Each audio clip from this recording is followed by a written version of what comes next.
Welcome, everybody. Thanks for coming today. I'm the CEO of Troge AI, and I'm the host for today's panel that we have here, a CISO roundtable on saying yes to AI.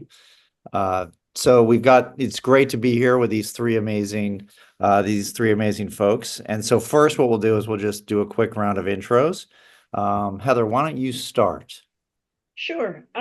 Good morning, good afternoon, and good evening to everybody. My name is Heather Hinton, and I am currently CISO in residence at a new organization called the Professional Association of CISOs that I'm happy to talk to people about at another time.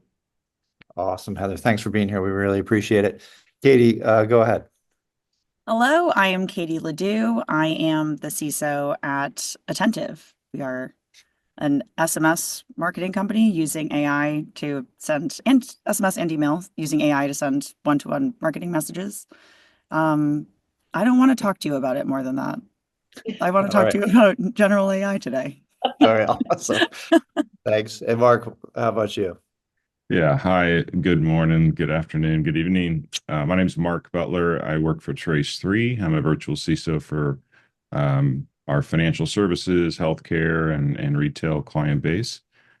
Previous to that, I worked at Qualys, worked at Fiserv, I've worked at H&R Block, several different practitioner roles, and then also in between all those roles, working for startups and managed security, compliance assessment, and pen testing firms. So hopefully I've seen all sides of the offense and defense kind of paradigms out there. So this will be fun because we have some good history here and wonderful experience to leverage. Yeah, no, it's great, Mark. Yeah, thanks. Yeah, we all I think we've all been doing this for a little while in one way, shape, or form. Probably some of us have crossed paths in our career. So yeah, so let's just dive right in. And before we get started, if anyone has any questions throughout, you can use the Q&A feature of Zoom. You'll see at the bottom of your screen, and we will attempt to get to as many of those as we can. So just to get into it, according to a recent Lightspeed Ventures report, which was called What CISOs Want, securing AI applications and AI infrastructure was both top 10 priorities for CISOs this year. And, this is a big problem. We're seeing, big market opportunity around it, but just a big problem for enterprises generally. And, I think one of the things that I often think about is that in the last, I don't know, call it 20, 25 years, I'll date myself a bit, there's been these massive enterprise technology transformations.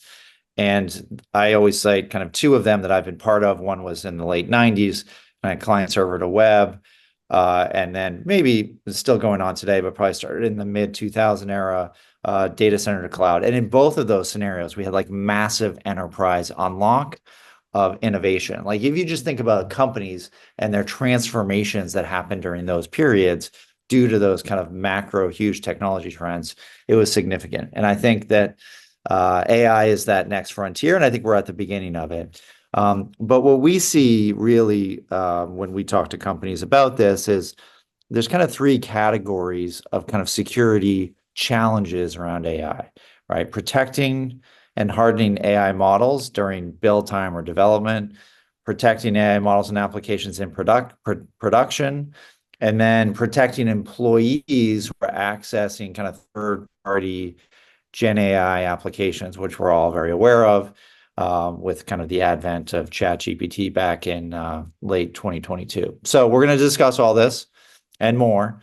And so, yeah, so let's just start a little bit about, AI adoption in companies, because I think there's been a lot of discussion about, the rapid acceleration of AI adoption and kind of where people, where are people in this journey and how people are thinking about using AI. So, based on your all kind of engagement with either your peers or other companies or what you're observing, kind of where do you think AI adoption in the enterprise is? Like, how are people kind of thinking about this more broadly, even just outside the security use case, just generally? Heather, do you have any thoughts on this? I do, but I actually wanted to just key on something that you said, with the technology transformations that we've already seen. And I think what makes the generative AI transformation so much more impactful and, I don't want to say scary, but certainly risk involved, is that anybody can get involved. Not anybody could go and do that data center to cloud, right? You couldn't, your marketing team couldn't wake up and say, I'm going to go and move our data centers into the cloud. But your marketing team can wake up and say, we're going to go and use AI. We found this cool new tool. So the democratization of technology that is going on here is something that we haven't seen before. And I think that that's one thing that's actually making it extremely difficult to answer your question, Lee, because the where are you on your journey is depends on who you're talking to, right? Sales is doing something, your procurement team is doing something, your product team is doing something, everybody's doing something, and they're using it different ways. They're all at different levels of adoption. Some are entirely based on third parties that they're bringing in. Some are feeding data into, a chat GPT subscription that they bought on the side. It's kind of a hot mess on where everybody is my experience. Yeah, no, it's a fair point. I think we're definitely seeing we see sometimes either to your point, just end user adoption on the rise based off of just organic use. And then on the flip side, sometimes we see enterprises have kind of centers of excellence. And in those scenarios, it's a little more structured and governed. But yeah, I think Heather, totally fair point that it is kind of all over the place. Mark, what about you? What are you seeing? Yeah, I would say there's multiple paradigms here. There's the personal adoption of assistants and co-pilots and other tools.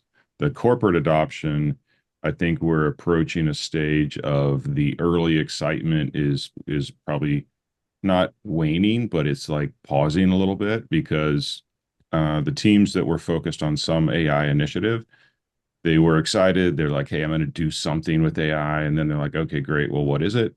Is it voice? Is it text? Is it like video? Is it like I'm going to go, scan every document in our document repository that goes back 10 to 20 years? So I think there's this rationalization happening of like, all right, what do we actually want, going to do? And what can we afford to do? And what do we have like, the prioritization from a executive and strategy and like tactical perspective to actually get done? So I do think there's this like, okay, let's slow down a little bit and then let's be super reflective of what we're actually trying to accomplish. And then you have to work your way back into the models that are trying to be used. And are they open source? Are they private? The data training and all the other things. So I do think everybody's not crashing into let's go do something with AI as fast as possible. Now I think it's a little bit more let's be a little more intentional and what is the outcome? Because I've seen statistics, like 60% of AI projects are failing for various reasons, something in that range. But that's what I've seen so far. Yeah, no, that's great, Mark. Yeah, That was thanks for such a light bulb for me around like everyone tackling AI and almost then being like, okay, so what should we do with this? Like we decided we wanted to do AI first. Now we're trying to back into a use case. Something that I keep hearing. So we are very all in with AI, but we have a real use case for it. The way that e-commerce marketing has worked forever is a person writes a message and then sends it to oh no, I said I wasn't going to talk about the company and I'm doing that, but it's relevant. And then sends it to either, all of their subscribers or a big segment of their subscribers. And the application of AI to, okay, we're going to have AI write these messages and then send a message that actually makes sense for this one subscriber, for Katie Ledoux, who lives in Boston, who just bought boots from LL Bean. Like what is the message that makes sense for her and what time are we going to send that to her? Something that was because I live in the bubble of my company. I love that the two of you are talking to so many different companies and have such a broader sense of what's going on. Something that I keep hearing from our leadership board, et cetera, is, oh, this is one of the companies in the portfolio that is actually making money with the AI products. Like every company is doing AI, but maybe not every single company needed to just add another AI, the 20th AI chatbot to their to whatever, just rolling it out as a weird feature versus making it a core part of the business strategy. I wonder if that's why, if we're thinking about why some of these projects are failing, I wonder if it has less to do with the technology and more about us being clumsy in the way that we're trying to use it.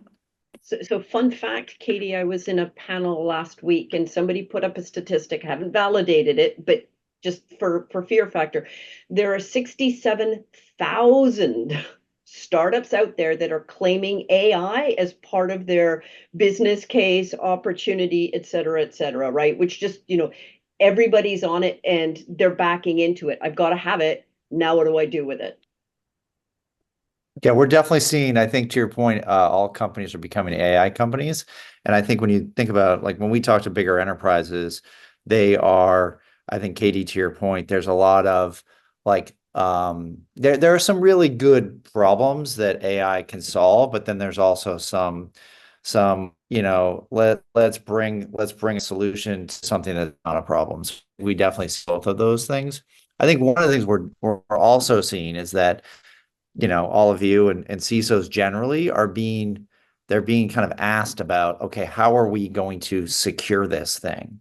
And so, that this is a big, obviously, topic here that we're going to talk about today, but I'm just curious, like that statement alone, how do you all think about like, what are the top security concerns you have around AI? Heather, maybe you can start. I'm gonna answer a different question. What we did when I was at PagerDuty was we had a line of sight into the value that this could provide for us for our product very early on. And so what we did was very early on put together a policy that we communicated with everybody on this is what and how you were going to have to adopt AI. And we said, basically, here are the things that we're going to give you permission to do. And then if you want to do anything else, you have to come to us. And so for permission, and you have to bring us the use case. And in doing that, that's where we were able to surface, well, what are the risks? What are the controls that we need to put in place? Is this a hard no? Is it a soft no? Because how do we secure it? Again, it's different. It's different if somebody's asking to enable a chat bot versus go and read through all of your customer data and come up with a summary. And one of the things that was really interesting, and having talking to other people, I think that they're also experiencing this, is that how do we secure it? It's taking us back to a reminder of first principles, right? If you don't have a data inventory, if you don't have a good data flow, if you don't know all of those basics, it's really hard to know how to secure it because you're not entirely sure what you're doing. And it's one of those situations where I can get 99% of it right, but that 1% that I missed is going to be the piece that bites me. Yeah. No, yeah, I think that makes sense. Katie, how about you? What do you think that some of the bigger risks around AI are? I mean, I think it could just be the bubbles that I'm in. The groups that I talk to spend a lot of time worried about the models themselves. And then when I dig in a little bit more, I actually feel like they've actually thrown a lot at those models in terms of hardening them. And that's not true. That's not true at every company in every space. But and then I talk to them about how people are using AI at their companies that are, not their own homegrown models.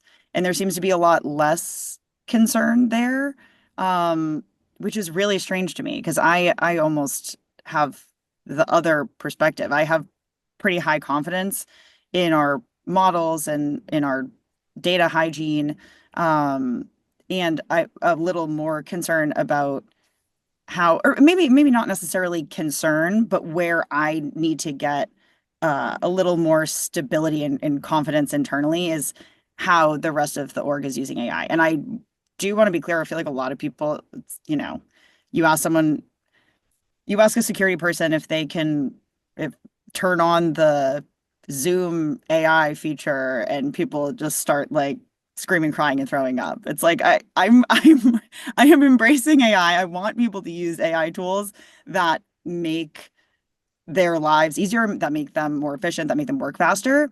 But our models, I can see, like I know what's going on. And a lot of the other AI usage in the organization, just because we're at this early stage, we're still getting more, we're learning more about how we can get a handle on that and make sure that people are using it in a safe way. It's just Yeah, it's so an area where we're still developing and learning. yeah, Katie, I think what you're saying, and I hear this a lot too, is there's just a lot of uncertainty, right? Like, hey, Yeah. we don't really know what's in the, especially third party models that even if they're off the shelf and you bring them in, like you don't exactly know everything about them. As opposed to you're talking a little bit about like finely tuned, finely trained models that maybe a company builds. There's maybe a little more control over that, but like a third party model, there's just a lot of uncertainty, right? That's a little, There is, yeah. yeah, Yeah. yeah, And which I think there's also a lot of uncertainty about a lot of things that we do, and I feel like it's very trendy to be specifically freaking out about AI. But fair enough. Fair enough. Yeah. Yes. The technology landscape can be uncertain. Mark, how about you? What do you think some of these risks, the biggest risks are? Yeah, I think there's there's these AI safety and security trends, which is great. There's trustworthy AI, as a kind of an imperative nomenclature. What I see is if you want true explainability, like 100%, you probably, I don't know if you can use an LLM. Like, uh, transparently, that's something I'm still trying to analyze and figure out. Maybe you can use an SLM. Maybe you can use something that's more internal and tuned and tweaked and tested. But right now it's a little bit the unknown unknowns, I think, are the harder part to prove out, because I think there's this wave of you know auditing as a discipline is always like a little bit retroactive. So when the auditors come and ask us like, hey, give me your bill of materials for your all of your AI models, what they've been trained on, what kind of tuning was done, what kind of sentiments have been weighted, like all of these parameters, and prove to me that the output is going to be consistent with what I expect.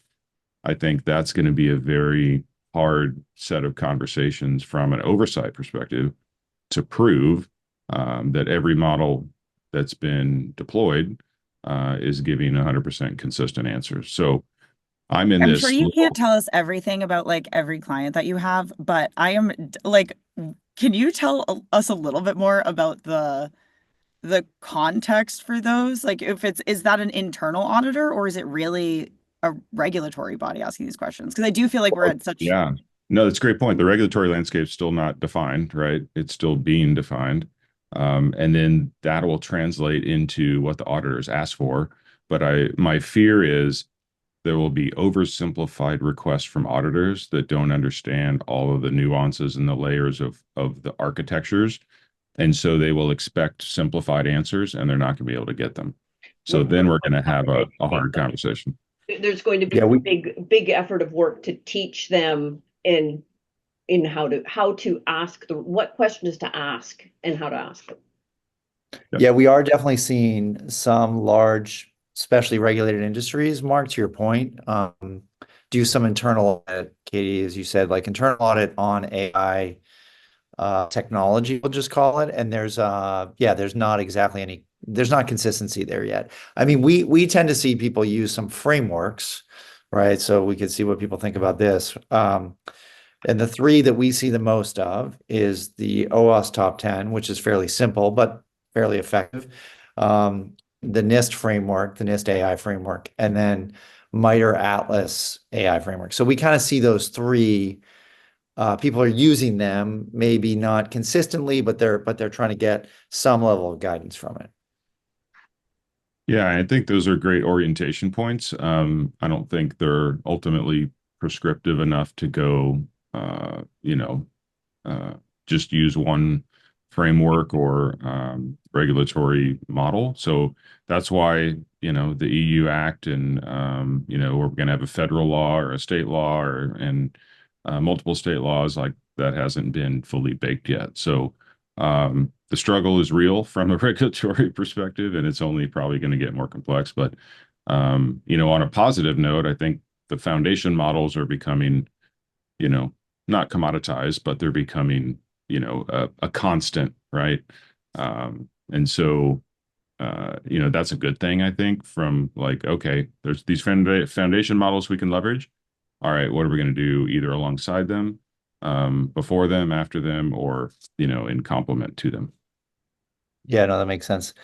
Let's dive into one specific scenario because you hear a lot about this generally is how do you all think about, the use of AI, public AI services in companies, right? So this is just like I mean, there's a ton of them, but ChatGPT is the obvious one. Microsoft Copilot, Gemini. I think Katie mentioned the Zoom AI feature. Salesforce has an AI. I mean, they're everywhere now, and they're these kind of chatbots that I'm curious to get your take on. Like, one of the things that we've in security always had this challenge is like you don't want to be the department of no, and so how do you how do you think about that specific dynamic? Again, employee comes in and they're like, I think Katie, we talked a little bit about your product, but I wanted this thing to help me write a better email. Like, uh, should companies like think this is okay? How do you all think about that? I mean, I can speak from a Trace 3 perspective. Like we started with, let's update our acceptable use policy. Let's update our policy and procedure documents. That's kind of low hanging fruit. Then we picked a subset of our population from an employee perspective to enable Copilot from an M365 perspective. Then we started asking questions, set up, kind of a COE, Community of Excellence, Center of Excellence model. And we had workshops every week. We're like, hey, have you used Copilot? What kind of results did you get? Are you struggling with it? So kind of the community support model helped us understand like, okay, I thought I was going to use it, but I used it in a different way than I expected. So that was a little bit more of a learning experience for us. So, and then obviously we're expanding licensing to the rest of Trace 3, but we also did this AI Legends is what we call it, but basically it's AI training. There's sales tracks, there's technical tracks, there's like, NVIDIA tracks and Dell tracks and like you name it. And that's been really, really helpful internally, but it's also available externally to anybody as well. So we've done these Legends training programs on cloud and security and all these other things, but the AI Legends has been very, very popular, and these are multi-course like curriculums with hours and hours of training behind them. And I think we have to do that because the paradigm is big and challenging to shift to. Yeah. And so Mark, did just one follow-up there. With some of this Copilot use, was there, I think you said there was like an acceptable use policy. Was that, I'm just curious to know, like, what were the key points in that policy that you were concerned with the use of these solutions? Yeah, so there's statements in there around do not share confidential data, do not Yeah. share client information, do not share any type of data set that would be considered, sensitive. And then, the challenge is, okay, well, if I'm going to point Copilot at SharePoint, well, what else is in SharePoint that I'm not aware of, right? So it gets back to the whole data sensitivity, inventory, classification, labeling, all that good stuff that we've typically failed at from a security practitioner perspective because it's so complex and we don't know where the data is if we're not aware of it and don't have it labeled and controlled. Yeah. So the same problems carry over into the AI world even faster. So that's why we've seen a huge uptick in the DSPM space, and not to throw out acronyms for tooling, but the people that have not figured that out or have not had a good answer for DSPM have accelerated their DSPM deployments to try to help them, while they've committed to AI initiatives, they're like, okay, great, let's actually figure out what's going to be feeding the model or what is the feeding the model, and let's work back from there. Yeah, that makes sense. Heather, how do you think about this kind of employee use problem, or opportunity maybe?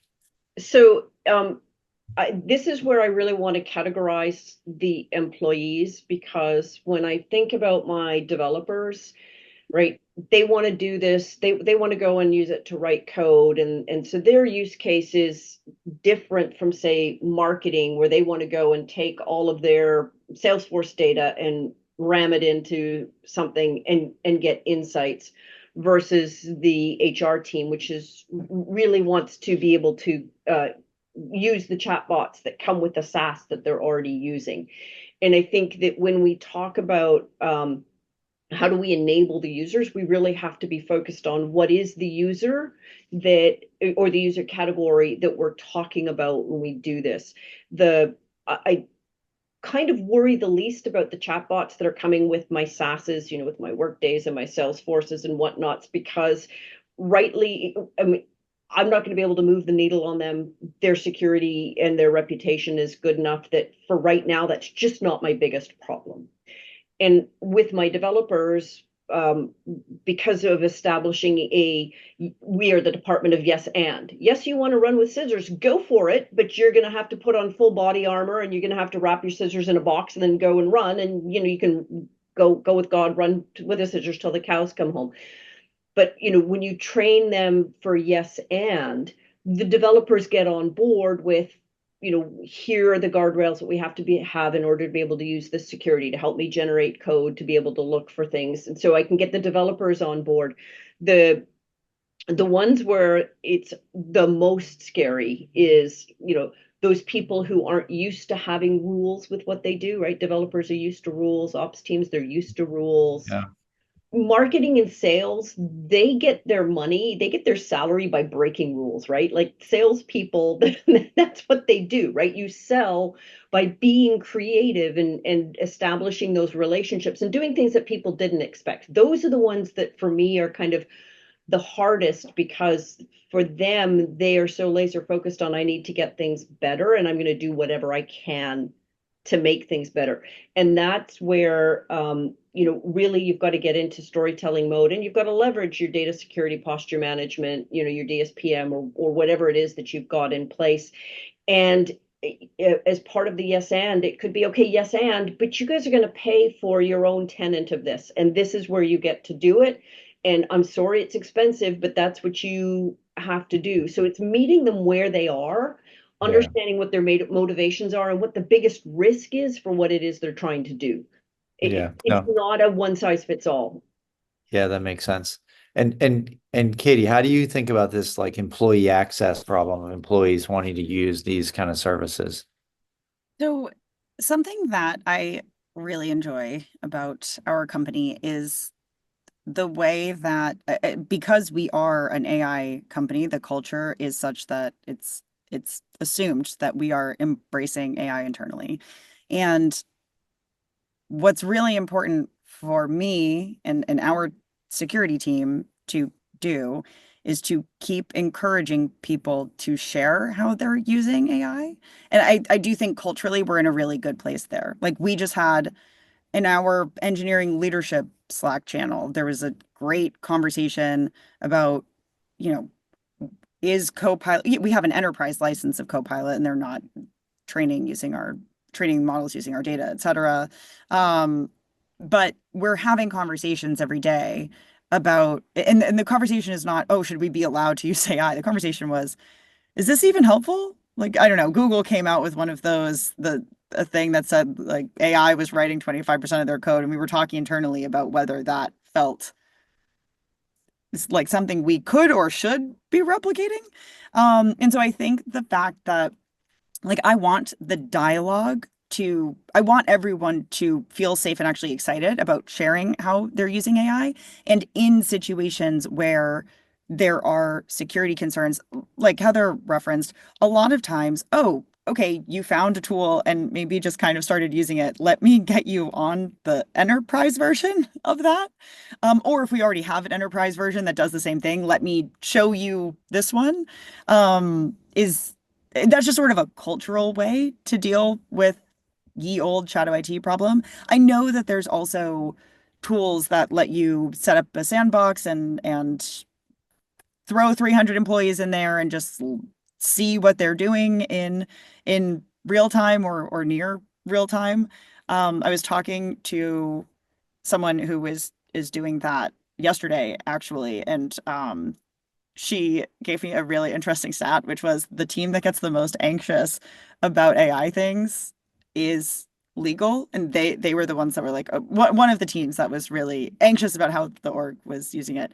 And then when they looked at how people were actually using it, legal was one of the biggest offenders of putting actual sensitive data in there because they were uploading contracts that had tons of really sensitive data in them. Whereas Heather, as you said, even if sales and marketing is doing stuff using AI that is not necessarily, it is shadow IT, they just weren't using having it help them write an email. It just didn't really have sensitive data in it. So it wasn't as big of a problem as what legal was doing.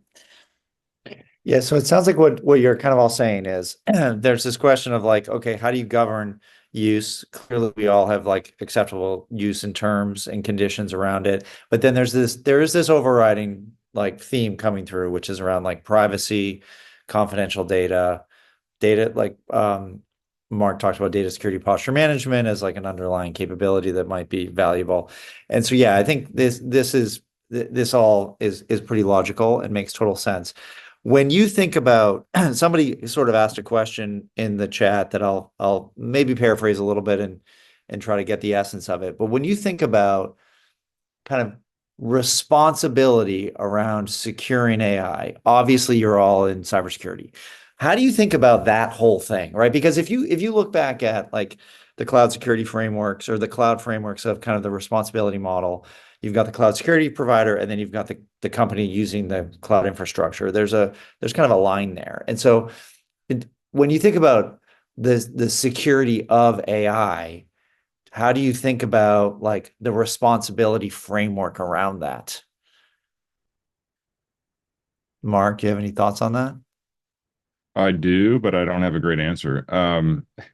I think the challenge is back to my explainability concept of like, hey, if you want 100% explainability, you probably shouldn't be using an LLM. Like, I know that's probably a harsh statement, but like proving out the consistent responses and no bias, no discrimination, no you know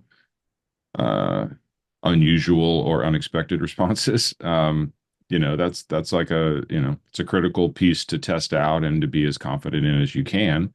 But there's not, to me, there's not 100%. So I think the EU Act, AI Act, and what the US comes up with from a federal or state perspective, and then obviously there's other community initiatives happening. This is going to be a very developing area. I don't have a perfect answer for it, but it's going to have to be education in informing of what we're seeing from an observation perspective, and then we're going to have to come out with I think some predictions and some intent from what we expect, and then we're going to have to observe and validate. Like, I think that's kind of the model that I'm seeing, but how to get super prescriptive on that from a policy perspective, that's a challenge for somebody beyond my my expertise level. Yeah, but I think Mark, what you're saying is, look, the use of AI, one should not go into it like without some visibility into how it may perform, right? Whether that's what data is stored in the model, how the data could be like you're basically saying, I think what you're saying is like, sure, there's some level of like if you take an LLM off the shelf, there's going to be some if you really want to understand how that model is going to perform, whether that's predictability, the results of the predictability, or like the data that's underlying it, you need to take some responsibility in that, right? That's what the company Yeah, that there's absolutely has to be a shared fate, shared outcome, shared responsibility, yeah, agreement. Where the liability comes in, that's a whole nother topic, and that's yeah, what I haven't like I haven't seen a good liability transfer or kind of adoption model at this point. yeah. Yeah, I mean, just to kind of evolve the conversation a little bit from there, and maybe Katie or Heather can comment on this. When you think, because Mark, you talked a little bit about like monitoring. Like, how do you think about monitoring? We all in the security world have variety of monitoring technologies, whether that's email, whether that's endpoint. I mean, there's tons of it. So how do you think about monitoring this problem, like the use of this technology? Yeah, I, I think my head hurts. Yeah. Yeah, go no, I, ahead. I mean just real quick, I think, the endpoint browser play, the net, edge network monitoring, the ability to put something in front or in front of an LLM for prompt review. Like, yes, we're gonna have to do all these things. Is there a perfect like enforcement model at this point? No. I think it's going to be a blend of tools, but that's why AI SPM is coming out, security posture management. That's why, um, the observation of where the models live, who's interacting with them, and what output is going in, downstream and other things, all has to be deconstructed. This might be old-fashioned, but I really think we are not going to make progress unless we sit down and have inventories. Inventories of our data, inventories of the models that we're using, inventories of who's using them and how and why.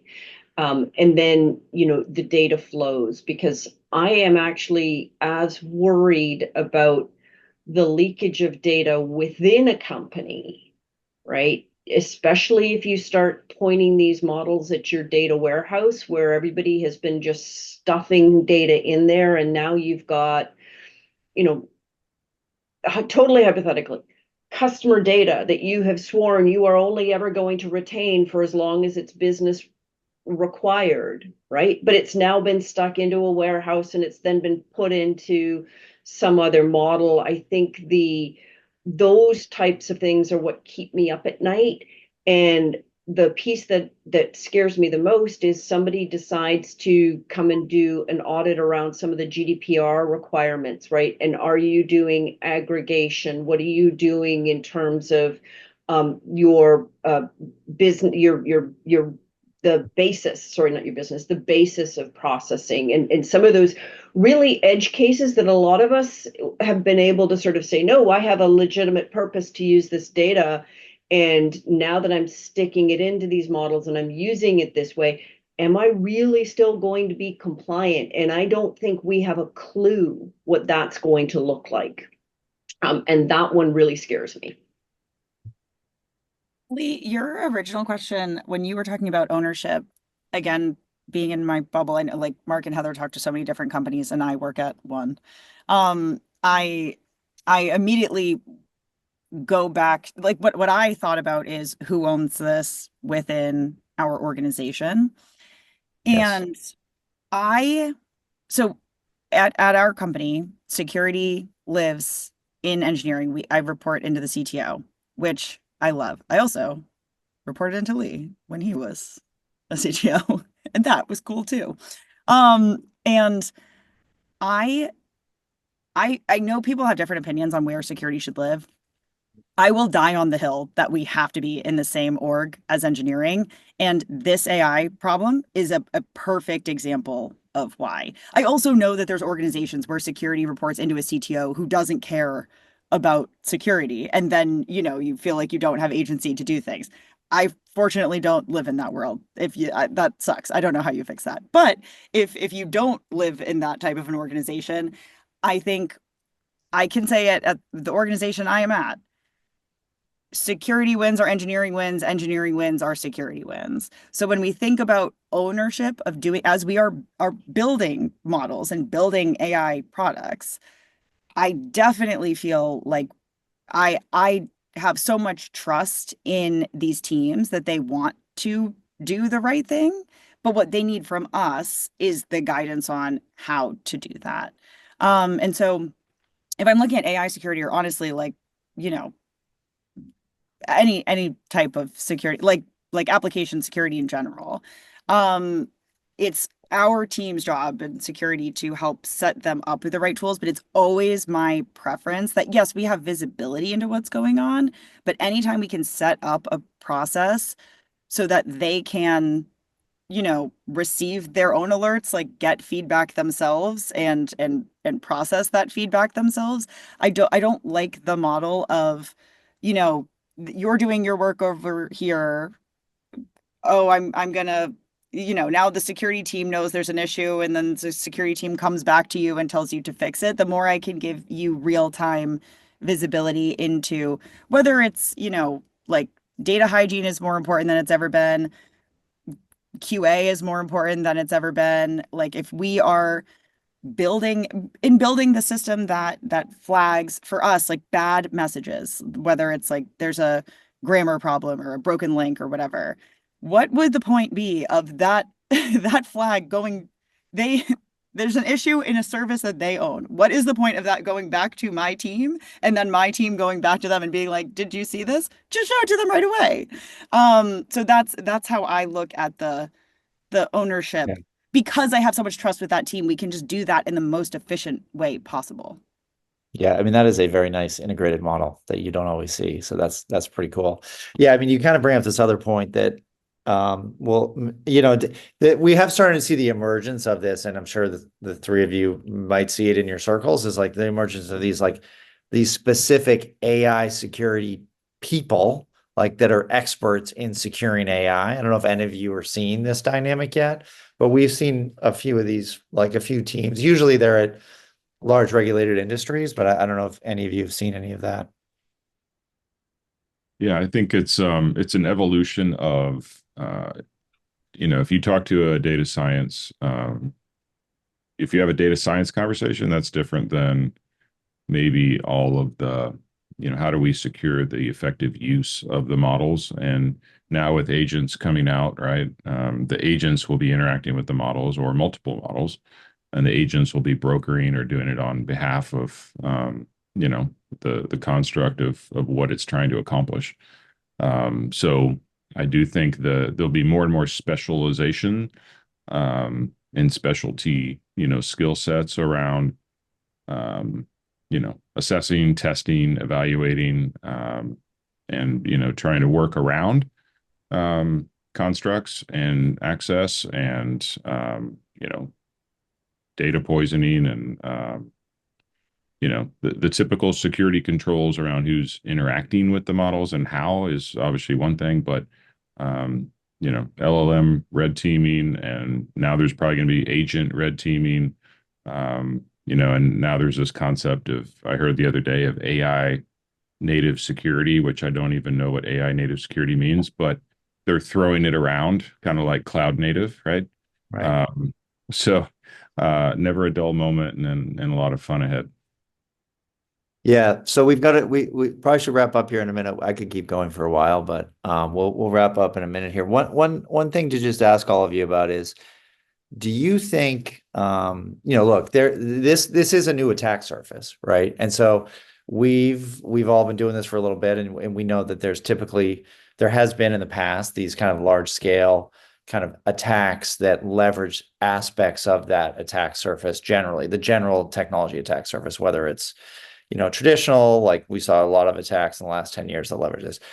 Are you concerned about like a large scale attack leveraging AI, either clients or models? And I'm curious to hear your thoughts on that. Heather, what do you think about that?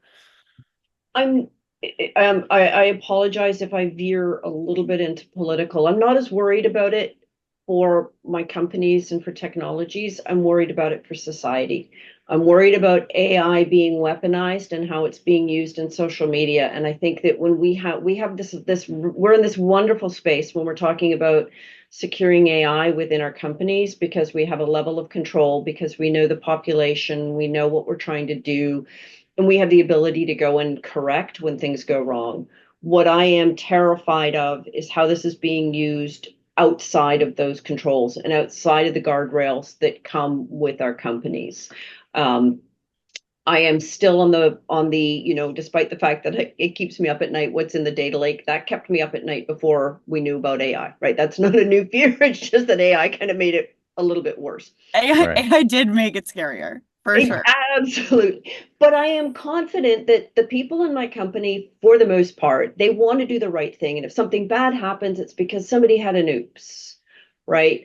I choose to believe that my people are trying to do the right thing and that they have the best of intentions, and I can work with that. And so I do believe that for the most part, this is going to be a force for good within our companies. I'm not so sure about what it's going to be like in the big wide world. Sounds Yeah, I good. would say I didn't mean to stop the conversation, No, but no. Oh, Yeah. believe me, I have the same sense of existential dread. I hope, Lee, that you'll also ask us about something that makes us excited about AI so that I Yeah, don't have to be we depressed have, for the rest of the yes. Yeah, I think we should all spend some time on adversarial AI, you know, education of like, okay, well, how long does it take to actually enumerate an organization, right? And what is being sped up from you know, an offensive security attack perspective. So I mean the speed, the scale, the velocity, you know, it's all going to get way more interesting and at a much higher pace, let alone the deep fakes and the you know, the money transfers and the you know, the traditional attack scenarios. So Yeah. the if we had a multi-agent like, you know, attack scenario, very scary. I don't think we'd be able to defend very well against it. But from a positive perspective, you know, AI will help the defenders. But you know, it's obviously an ongoing, you know, battlefield. that's great, Mark. Yeah, so maybe just as a last question to kind of harness Katie's optimism, which I'm a fan of as well. Maybe just hear from each of you as we close, just how, you know, what maybe either like a little bit of advice for other CISOs on how to adopt AI effectively and securely, or, you know, what you're excited about from a AI standpoint and security. So, Heather, we can start with you. I think that from a product point of view, one of the unstated risks that we are carrying is related to tech debt. It's all that old crufty stuff that we've got kicking around, right? People that still have programs in COBOL. And I think that AI has incredible potential to help us uplift and get past that, right? I know companies that are using AI to train and rewrite old legacy code into new memory safe languages, for example. And so I think that the ability of us, if we play our cards right, to use AI to help us get rid of tech debt, to really build modern, defensible applications, I think that's a huge win for us. And we have to have that win because, as Mark said, you know, the attackers are using AI too. And it's not just us using this for making ourselves better in defense. But I think that we can. The battle is not lost. Let me put it like that. Yeah, Heather, to your point, that tech debt is risk effectively, right? I mean, Right. a lot of old libraries in there, a lot of legacy code. Yeah, that makes sense. Katie, how about you? Okay, so I started owning IT at our company about a year ago, maybe more than a year ago. Congratulations. And yeah, thanks. Huge for me. And I also just even before I say this, I want to caveat it with, I really do think it is important for security people to like take some time to I think it is important. There are reasons to be optimistic about AI, and it's important for us to do that because we have to pick the right risks for our company, right? Like it's not our job to make sure our company doesn't take on any risks. It's our job to make sure that we take the risks that make sense for our business and we don't take the risks that don't make any sense for our business. So I do really repeatedly with my team try to drive home different ways in which we can be excited and optimistic about AI. So the thing that I am personally most excited about is I do think now that I'm in charge of a lot of the enterprise software stack, it's dumb and I hate it. And I am really optimistic about the way that AI can change the way in the next few years that we interact with software. So I had to do something in Salesforce recently, and I had to watch a YouTube video to figure out how to do the thing in Salesforce because the UI is very challenging to use. And I think right now we have to adapt ourselves to software. And I think in the future, AI is going to make it possible for software to adapt to us so that instead of I'm, spending 45 minutes and then just eventually asking someone else, how do I get this piece of information that I need from the software? I can just talk to AI using normal human words and it will take the actions that I need. And that is unbelievably exciting. That because moving there is going to take risk. Moving from where we are now to that world I'm describing will require risk. And unless we are excited about that future, we're going to be like kicking and screaming every step of the way. So Yeah, that's how you say yes to AI. I like that. That's good. Yeah. Mark, any last kind of perspective on the future, any advice? I think the most exciting thing is the ability for AI to give us more time to be reflective, to be, quote unquote, more strategic. But I don't know if we're all ready for that because we're used to doing a lot of busy work, administrivia, like, heads down activities that we probably maybe don't want to do, like, could be 30 to 50% of our job.